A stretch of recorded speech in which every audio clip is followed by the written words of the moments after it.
السلام علیکم دوستو۔ 16 اور 17 جون سن 1943 کی درمیانی شب پورے چاند کی رات تھی۔ برطانیہ کے علاقے ٹینگ میٹ سے دو چھوٹے طیاروں نے فرانس کے لیے پرواز بھری۔ ان طیاروں نے انتہائی تاریکی میں ٹیک آف کیا تھا اور ان کے پائلٹ اتنی عجلت میں تھے کہ انہوں نے اپنے گھٹنے پر رکھے نقشے پر نظر ڈالنے کے لیے ٹارچ تک کا استعمال نہیں کیا۔ ان طیاروں میں نہ تو کوئی بم تھا اور نہ ہی یہ دشمن کے علاقے کی جاسوسی کے لیے جا رہے تھے، بلکہ ان کا کام جرمنی کے زیر قبضہ علاقوں میں وائرلیس ٹرانسمیٹر اور جاسوسوں کو پہنچانا تھا۔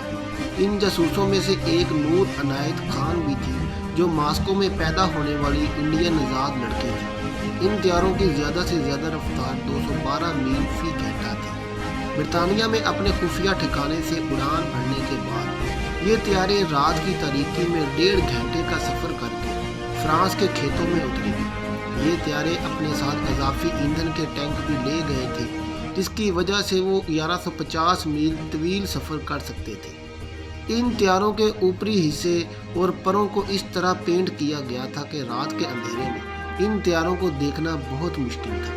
یہ طیارے انگلینڈ کے بہترین پائلٹس اڑایا کرتے تھے۔ نور عنایت خان کی سواں عمری کوڈ نیم میڈلن اے صوفی سپاہی ان نازی آکوپائیڈ پیرس کے مصنف آرتھر جے میگنا لکھتے ہیں کہ اس رات طیارے کو اڑانے والے پائلٹ فرینک ریملز کی نظر جب خوش شکل، گندمی رنگت اور فرانسیسی زبان بولنے والے نور پر پڑی تو انہوں نے سوچا کہ ایک ایسی نوجوان خاتون کو فرانس کیوں بھیجا جا رہا ہے جو نظروں میں آئے بغیر نہیں رہ سکتی۔ وہ لکھتے ہیں کہ جاسوسوں کے بارے میں عام خیال یہ تھا کہ وہ جتنے سادہ شکل ہوں اتنی ہی آسانی سے لوگوں سے گھل مل جائیں گے۔ بہترین جاسوسوں کی خاصیت یہ تھی کہ وہ لوگوں کی توجہ اپنی طرف مبذول نہیں کرواتے، لیکن نور عنایت خان اس کے بالکل برعکس تھی۔ ان پر نظر پڑتے ہی کوئی انہیں نظر انداز نہیں کر سکتا تھا۔ ان کے ساتھ تربیت حاصل کرنے والے ایک جاسوس نے کہا تھا کہ نور کو دیکھنے کے بعد انہیں کوئی نہیں بھول سکتا تھا۔ نور عنایت کے والد ایک صوفی مبلغ تھے، جبکہ ان کی والدہ ایک امریکن خاتون تھی۔ نور عنایت خان 1 جنوری سن 1914 کو سوویت یونین کے دارالحکومت ماسکو میں پیدا ہوئی تھی۔ ان کے والد ہندوستانی تھے جن کا نام حضرت عنایت خان تھا اور وہ ایک صوفی مبلغ تھے۔ ان کی والدہ امریکی نژاد اور رے بیکر تھی، جنہوں نے اپنا نام بدل کر امینہ شاردا بیگم رکھ لیا تھا۔ نور کا تعلق میسور کے بادشاہ ٹیپو سلطان کی اولاد سے تھا۔ نور عنایت کی ایک اور سواں عمری سپاہی پرنس دی لائف آف نور عنایت خان کی مصنفہ شیرہ ابنی باسکو کہتی ہیں کہ نور ایک دبلی پتلی اور خوبصورت لڑکی تھی۔ ان کا قد صرف 5 فٹ 3 انچ تھا۔ انہیں موسیقی کا بہت شوق تھا۔ ان کے ایک بھائی کا نام ولایت خان تھا، جنہیں وہ بھائی جان کہہ کر پکارتی تھی۔ اگرچہ نور کی والدہ امریکی تھی، لیکن نور کی پرورش ہندوستانی ماحول میں ہوئی تھی۔ عنایت خان اپنے بھائیوں سے ہندی میں بات کرتے تھے، اس لیے ان کے دونوں بچے ہندی اور اردو سمجھتے تھے۔ نور کے جاسوسی کے پیشے کی طرف راغب ہونے کی وجہ ان کے بھائی ولایت خان تھے، جو رائل ایئر فورس میں نوکری کیا کرتے تھے۔ انہی دنوں خواتین کی معاون فضائیہ کا قیام عمل میں آیا تاکہ وہاں ایسی خواتین کو ملازمتیں دی جا سکیں جن کے گھر کے مرد میدان جنگ میں جا کر اپنے فرائض سر انجام دیتے ہیں۔ چنانچہ اس پروگرام کے تحت ہزاروں خواتین کو ٹیلی فون اور ٹیلی پرنٹر آپریٹر کے طور پر فضائیہ میں نوکریاں دی گئیں۔ نور کو 19 نومبر 1940 کو year craft women 2nd class کی نوکری مل گئی۔ نوکری ملنے کی ایک بڑی وجہ یہ تھی کہ وہ روانی سے فرانسیسی بول سکتی تھی۔ نوکری جوائن کرتے ہی انہیں 40 دیگر خواتین کے ساتھ وائرلیس آپریٹر کی تربیت کے لیے ہیرو گیٹ بھیج دیا گیا۔ بعد ازاں انہوں نے ایڈنبرا میں وائرلیس ٹیلی گرافٹ کی تربیت بھی لی۔ اس دوران وہ ہندوستان میں جاری آزادی کی جدوجہد کو بہت قریب سے دیکھ رہی تھی۔ باسو لکھتی ہیں کہ نور کا خیال تھا کہ ہندوستان کے سیاسی رہنماؤں کو ایسے وقت میں اپنی آزادی پر اصرار نہیں کرنا چاہیے جبکہ برطانیہ کی ساری توجہ لڑائی پر مرکوز ہے۔ نور کا خیال تھا کہ اگر ہندوستان میں بسنے والے لوگ برطانیہ کا ساتھ دیں اور انہیں جنگ میں بہادری کے عوض تمغے ملے تو انگریزوں کا ان پر اعتماد بڑھ جائے گا، اور ان کے بھائی عنایت خان کو پختہ یقین تھا کہ اگر نور دوسری عالمی جنگ کی تباہ کاریوں میں بچ جاتی تو وہ ہندوستان کی آزادی کو اپنا اصل ہدف بنا لیتی۔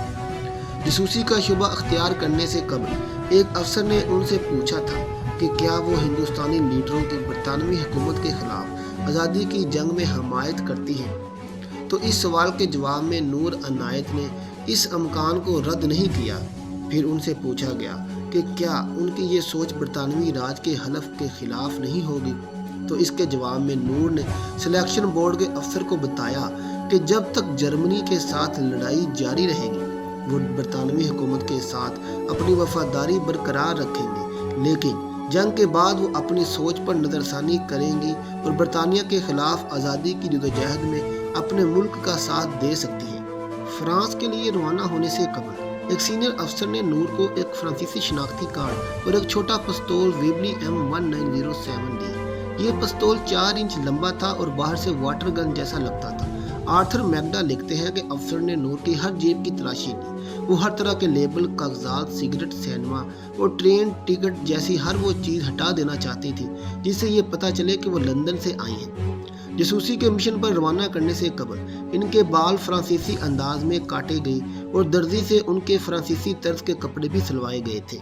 نور کا قد اتنا چھوٹا تھا کہ وہ خود جہاز میں سوار بھی نہیں ہو سکتی تھی اور ایک ایئر مین کو انہیں کمر سے اٹھا کر جہاز میں بٹھانا پڑا تھا۔ نور کو فرانس میں جہاز سے اترتے ہی ایک سائیکل دے دی گئی۔ وہ 7 میل سائیکل چلاتے ہوئے اتیش نامی گاؤں پہنچے۔ وہاں سے وہ 200 میل دور پیرس جانے کے لیے ٹرین میں سوار ہوئے۔ فرانس میں نور کا نیا نام زاں میری رینیا تھا۔ اپنی مہم پر نکلنے سے پہلے نور نے اس نام کو ان گنت بار لکھنے کی مشق کی تاکہ جب ضرورت پڑے تو یہ ان کے پرانے نام کی طرح فطری طور پر ان کے قلم سے نکلے۔ برطانیہ کے جاسوسی حلقوں میں ان کو ایک نیا نام میڈلین بھی دیا گیا تھا۔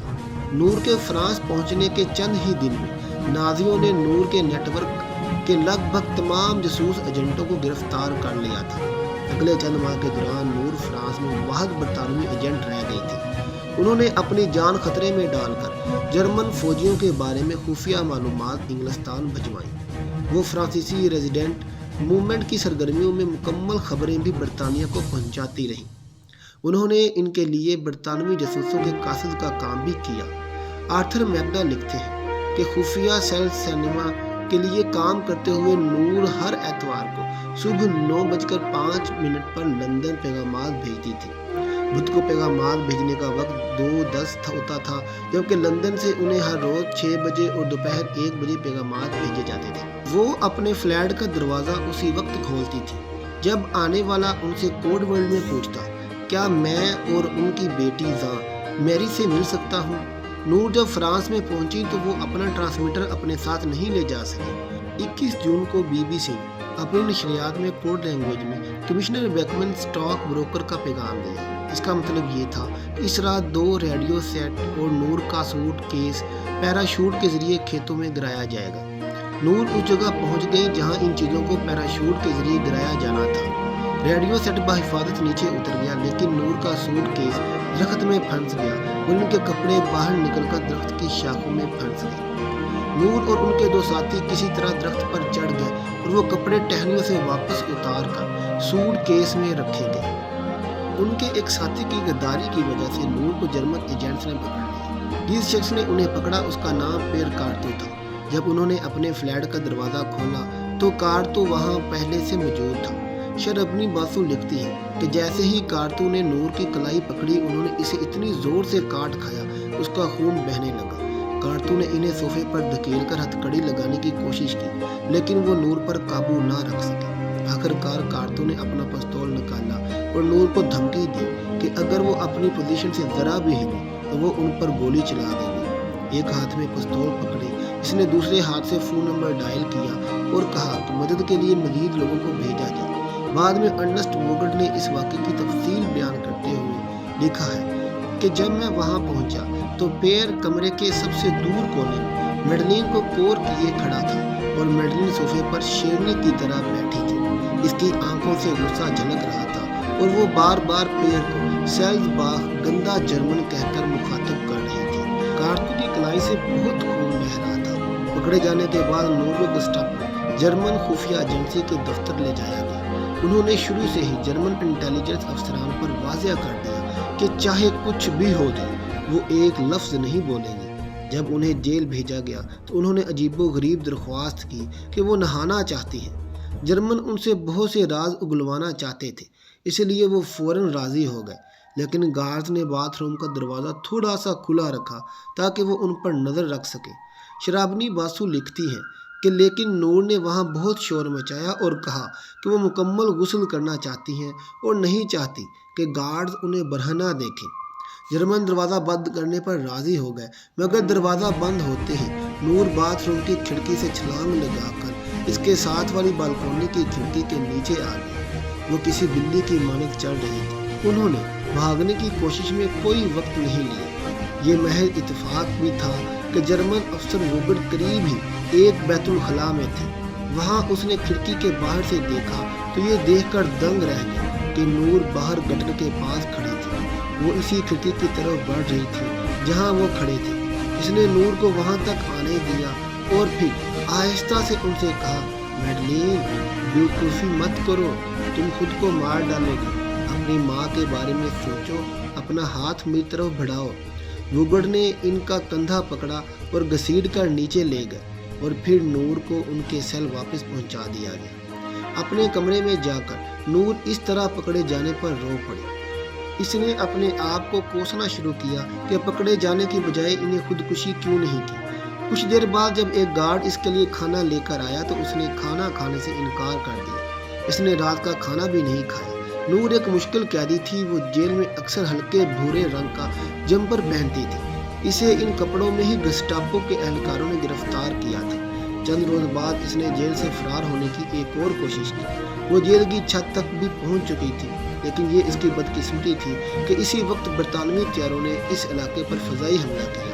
حملے کا زور ختم ہونے کے بعد اہلکاروں نے جب ان کے کمرے کی تلاشی لی تو نور وہاں نہیں ملی۔ اس کے بعد جرمن فوجیوں نے اس پورے علاقے کو گھیرے میں لے لیا۔ نور کو پکڑ لیا گیا اور جرمن سپاہیوں نے اسے مارا پیٹا اور دوبارہ نور کو فرانس سے جرمنی جلا وطن کر دیا گیا۔ برلن کی براہ راست ہدایت کے بعد نور کو خطرناک ترین قیدیوں میں شامل کیا گیا۔ جرمنی کی فورزیم جیل میں نور کے ہاتھ پاؤں بیڑیوں سے بندھے ہوئے تھے۔ ایک تیسری زنجیر سے ان کے ہاتھ پاؤں کو جوڑ دیا گیا تھا۔ وہ نہ سیدھی ہو سکتی تھی اور نہ بیٹھ سکتی تھی۔ ان لوگوں نے اسے تقریباً بھوکا رکھا تھا۔ اسے کھانے کے لیے صرف ایک آلو کے چھلکے اور گوبھی کا سوپ دیا گیا۔ گسٹاپو نے انہیں ایک لمحے کے لیے بھی سکون سے نہیں بیٹھنے دیا۔ وہ اس کے سوال پر سوال پوچھتے رہے کہ اپنے ساتھیوں کے نام بتائیں، لیکن نور نے ایک لفظ نہیں کہا۔ انہیں قید تنہائی میں رکھا گیا۔ وہ نہ کھا سکتی تھی اور نہ ہی خود کو صاف رکھ سکتی تھی۔ یہ کام ایک اور خاتون کیا کرتی تھی، اسے نور سے ایک لفظ بھی نہ بولنے کی ہدایت کی گئی تھی۔ جیل کی کوٹڑی میں پڑی نور کو دن اور وقت کا کوئی اندازہ نہیں رہا۔ وہ پیش کیے جانے والے ناشتے اور دن اور رات کے کھانے سے وقت کا اندازہ لگا لیتی تھی۔ اس کی کوٹڑی کا دروازہ کبھی نہیں کھلا۔ بھوک سے بہت کمزور ہونے کے باوجود نور کے حوصلے نہیں ٹوٹے تھے۔ زنجیروں میں جکڑے جانے کے باوجود وہ اپنی کوٹڑی میں آہستہ آہستہ چلتی تھی تاکہ دماغ متحرک رہے۔ 12 ستمبر کو نور کو ڈاکاؤ حراستی کیمپ لے جایا گیا۔ اس کے مرکزی دروازے پر لکھا تھا، ارباد ماچٹ فرے، یعنی کیمپ آپ کو آزاد کر دے گا۔ یہ ستم ظریفی تھی کیونکہ اس کیمپ سے بہت لوگ ہی زندہ نکل پاتے تھے۔ یہاں سن 1933 سے 1945 تک 30,000 لوگوں کو موت کے گھاٹ اتارا گیا تھا۔